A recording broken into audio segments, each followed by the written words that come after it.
اعوذ باللہ من الشیطان الرجیم بسم اللہ الرحمن الرحیم۔ معزز خواتین و حضرات، السلام علیکم۔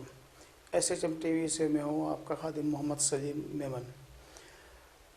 جن دوستوں نے اب تک ہمارے چینل کو سبسکرائب نہیں کیا ان سے گزارش ہے کہ ہمارا چینل سبسکرائب کریں اور بیل آئیکن کو پش کریں تاکہ ان کو ہمارے نوٹیفیکیشن ملتے رہیں۔ خواتین و حضرات، پاکستان کی خارجہ پالیسی کی کامیابی کا آپ کو ڈھنڈورا پیٹا جاتا ہے کہ ہم لوگ بہت ساری دنیا کے اندر کامیاب ہو گئے ہیں اور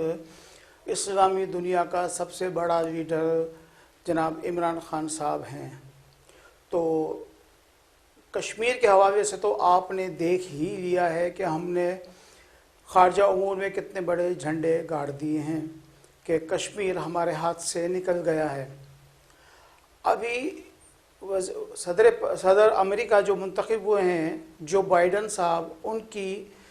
تقریب حلف برداری منعقد کی جا رہی ہے۔ 20 جنوری کو ہمیشہ روایتی طور پر ان کی تقریب ہوتی ہے اور اس میں ڈیموکریٹ جتنے بھی ہوتے ہیں، یہ بھی چونکہ ڈیموکریٹک کی حکومت آئی ہے اور ٹرمپ جو ہے ریپبلکن پارٹی سے تعلق رکھتے ہیں، وہ شکست کھا گئے ہیں، تو ڈیموکریٹس نے جو ہے وہ پاکستان کے اندر جتنے جو ڈیموکریٹس لوگ ہیں ان میں سے انہوں نے انتخاب کیا ہے آصف علی زرداری صاحب کا اور جناب چیئرمین بلاول بھٹو صاحب کا، اور انہیں باقاعدہ طور پر دعوت دی گئی ہے اس تقریب میں شرکت کرنے کی۔ تو سوال یہ پیدا ہوتا ہے کہ میرے جو ہے وہ ڈیموکریٹ حکومت جس کو کہا جاتا ہے وزیر اعظم عمران خان کی حکومت کو، تو یہ کیسی جمہوری حکومت ہے جسے امریکہ جیسی سپر پاور جس کے ساتھ ہمارے تعلقات بھی بہت اچھے ہونے چاہیے ہمارے اکانومی جو صورتحال ہے اس کو مد نظر رکھتے ہوئے، لیکن ہمارے وزیر اعظم عمران خان تک کا تو اس پوری لسٹ میں کہیں نام ہی نہیں ہے۔ تو کیا اس کا مطلب ہم یہ سمجھ لیں کہ امریکہ بھی یہی سمجھتا ہے کہ وزیر اعظم پاکستان جو ہے وہ ایک سلیکٹڈ ہے اور اس کا جمہوریت سے دور تلک کا کوئی واسطہ نہیں ہے؟ وزیر اعظم پاکستان کی توجہ آپ دیکھیں کہ کیا ہے، نہ ان کو خارجہ امور پر کوئی توجہ ہے ان کی کہ ہمارے پاکستان کے تعلقات پڑوسیوں سے اور دوسرے جہاں سے ہماری اکانومی بہتر ہو، ہماری معیشت بہتر ہو، ان کے ساتھ تعلقات بہتر کیے جائیں۔ ان کی ساری توجہ اس وقت جو ہے وہ ترجمانوں کے ساتھ بیٹھ کر میٹنگیں کرنا ہے، یوٹیوبرز کے ساتھ بیٹھ کر میٹنگیں کرنا ہے، ٹی وی اینکرز کو بلانا ہے اور ان اپنے ترجمانوں کو اور ان سب کو یہ ہدایت جاری کرنی ہے کہ آپ نے پی ٹی ایم کے جو لیڈران ہیں جس میں مرد اور آصف علی زرداری صاحب، بلاول بھٹو صاحب، محترمہ مریم نواز شریف صاحبہ، میاں محمد نواز شریف صاحب اور مولانا فضل الرحمان کی کردار کشی کی جائے۔ آپ دیکھتے ہیں کہ روزانہ کی بنیاد پر حکومت پاکستان کے ترجمان درجنوں کے حساب سے پریس کانفرنس کرتے ہیں۔ روزانہ صبح 12 بجے کے بعد، دوپہر کو 12 بجے سے لے کر تو شام 4 بجے تک ان کی پریس کانفرنسیں صرف اسی بات پر ہوتی ہیں کہ زرداری صاحب نے کیا کرپشن کی ہے، میاں نواز شریف صاحب نے کیا کرپشن کی ہے، دنیا کے کس اخبار نے کیا لکھا ہے، نیب کیا کر رہا ہے ان کے خلاف، نیب مولانا فضل الرحمان کو گرفتار کرے گا، ان کو نوٹس دے گا، لیکن ان کی اپنی توجہ جو ہونی چاہیے اکانومی کے اوپر، جو مہنگائی کا جن بے قابو ہو گیا ہے۔ حکمران کرپشن کرتا ہے، وہ آپ کے اوپر ٹیکس لگاتا ہے، اس کی چوری کی قیمت آپ مہنگائی کے ذریعے ادا کرتے ہیں اور وہ عوام کو کچلنے میں کامیاب ہو چکا ہے۔ وہ مہنگائی کا جن اس کو قابو میں کرنے کے لیے کوئی ایک اجلاس بھی وزیر اعظم صاحب منعقد نہیں کر رہے ہیں۔ وزیر اعظم صاحب کو چاہیے تو یہی کہ وہ جو چینی مافیا، آٹا مافیا، پیٹرول مافیا، اور میں کس کس کا نام لوں، کون سا شعبہ ہے، سیمنٹ کی بات کروں میں، آٹا چاول چینی کی، گیس کی بات کروں، میرے ملک میں لوگوں کے گھر کے چولہے ٹھنڈے ہو گئے ہیں، صبح کا ناشتہ تک نہیں ہوتا تیار کیونکہ گیس نہیں ہے۔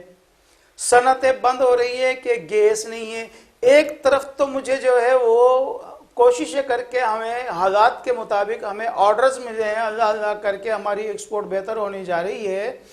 تو دوسری طرف آپ گیس بند کر کر ان صنعتوں کو بند کر کے تو ان کو مزید نقصان دینا چاہتے ہیں. آپ نہیں چاہتے ہیں کہ ہماری جو ہے وہ ایکسپورٹ بہتر ہو. ایکسپورٹ بہتر ہونے کے لیے ضروری ہے کہ کارخانے چلے ہیں، ان کو گیس فراہم کی جائے، ان کی پروڈکشن بہتر ہو اور ان کو اتنی سستی جو ہے نا وہ پروڈکٹ ہو کہ وہ مارکیٹ میں اس کا مقابلہ کر سکیں. لیکن انتہائی افسوس کی بات ہے کہ وزیر اعظم صاحب صرف اعلانات کیے جائیں گے اور میں نہیں چھوڑوں گا، میں NRO نہیں دوں گا. میں اپنے تمام پاکستانیوں کو بتا دینا چاہتا ہوں، میں پہلے بھی کئی بار یہ بات کر چکا ہوں کہ وزیر اعظم صاحب آپ NRO دینے کی پوزیشن میں کبھی بھی نہیں تھے اور نہ ہی یہ قانونی آئینی طور پر آپ کا اختیار تھا کہ آپ کسی کو NRO دیں. NRO کیا ہوتا ہے؟ کسی کے مقدمات کو ختم کرنا. آپ کیسے مقدمات ختم کر سکتے ہیں؟ اس کا مطلب یہ ہے کہ کیا آپ عدالتوں کو حکم جاری کریں گے کہ کس کو سزا دینی ہے اور کس کے کیسز کو ختم کر دینا ہے؟ ایسا ہم دیکھ تو ضرور رہے ہیں کہ آپ کے نزدیک جو بیٹھنے والے حضرات ہیں ان کے کیسز ختم ہو رہے ہیں، جیسا کہ بابر اعوان صاحب کے خلاف نندی پور پاور پلانٹس کے حوالے سے جو ان پر الزامات تھے اس کا یکسر خاتمہ کر دیا گیا ہے. لیکن جو شخص آپ کے ساتھ نہیں ہے، جیسے کہ آصف علی زرداری صاحب، ان کے خلاف کیسز ہوئے اور وہ کیسز عدالتوں میں چلے جہاں سے وہ باعزت بری ہوئے، لیکن اب آپ نے اپنی انا کی تسکین کے لیے دوبارہ ان کے خلاف مقدمات چلانے شروع کر دیے ہیں. مجھے اپنے حساس اداروں کی طرف اور اپنی اسٹیبلشمنٹ ہماری پاک فوج کے جوان اور جنرل ان سے بہت محبت ہے. میں ان کے خلاف نہ کوئی بات خود کرتا ہوں، نہ ہی میں کسی کو اس بات کی اجازت دوں گا کہ وہ ان کا مورل ڈاؤن کرنے کے لیے ان پر الزام لگائے. لیکن جب میں دوسری طرف یہ دیکھتا ہوں کہ میرا وزیر اعظم گزشتہ 4 مہینوں کے اندر 15 مقامات کے اوپر وہ فوج کے خلاف گفتگو کرتا رہا ہے، بار بار یہ کہتا رہا ہے کہ اپوزیشن رابطے کر کے پاک فوج کے جوانوں سے جنرلوں سے ملاقات کر کے ان کو کہتے ہیں کہ عمران خان کی حکومت گرا دو. آپ دوسرے لفظوں میں کیا کہنا چاہ رہے ہیں کہ آپ کی اور ہماری جو پاک فوج ہے وہ اپوزیشن سے رابطے میں ہے اور آپ کے خلاف کارروائی کر رہی ہے؟ تو پھر تو آپ کا بیانیہ غلط ہو جاتا ہے جب آپ یہ کہتے ہیں کہ ہم سب ایک پیج پر ہیں. اس کا مطلب ہے کہ معاملات کہیں نہ کہیں تو ضرور خراب ہیں. اور جہاں تک رہے مقدمات، وہ میاں نواز شریف صاحب کے خلاف ہوں یا آصف علی زرداری صاحب کے خلاف ہوں یا مولانا فضل الرحمان صاحب کے خلاف ہوں، ان کی حقیقت صرف اتنی ہے کہ اگر میرے عوام جو مجھے سن رہے ہیں وہ یہ سمجھ لیں کہ پاکستان کا سب سے بڑا دہشت گرد جس کو بنا کر پیش کیا گیا تھا عزیر جان بلوچ، اس نام سے کوئی بھی ایسا نہیں ہے جو واقف نہ ہو. تو خواتین و حضرات، میں آپ کو بتانا چاہتا ہوں کہ یہ وہ عزیر جان بلوچ ہے جس کو ہمارے حساس اداروں نے گرفتار کیا تھا اور ان کے گرفتاری کے بعد بہت بھونچال مچا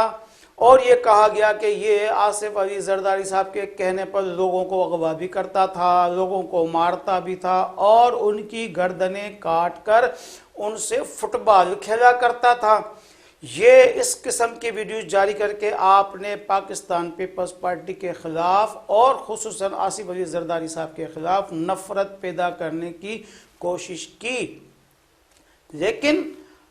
آج ہم جب یہ دیکھتے ہیں کہ عدالتوں سے عزیر جان بلوچ باعزت بری ہو رہے ہیں، آج بھی وہ اس سے پہلے 3 کیسوں میں وہ بری ہو چکے ہیں، آج پھر ایک قتل کے اور اغوا کے مقدمے سے وہ باعزت بری ہوئے ہیں، تو کیا میں یہ سمجھنے پہ مجبور نہ ہو جاؤں کہ ہمارے ہاں یہ مقدمات جھوٹے بنائے جاتے ہیں؟ آج ہمارے سید خورشید احمد شاہ صاحب پچھلے 2 سال سے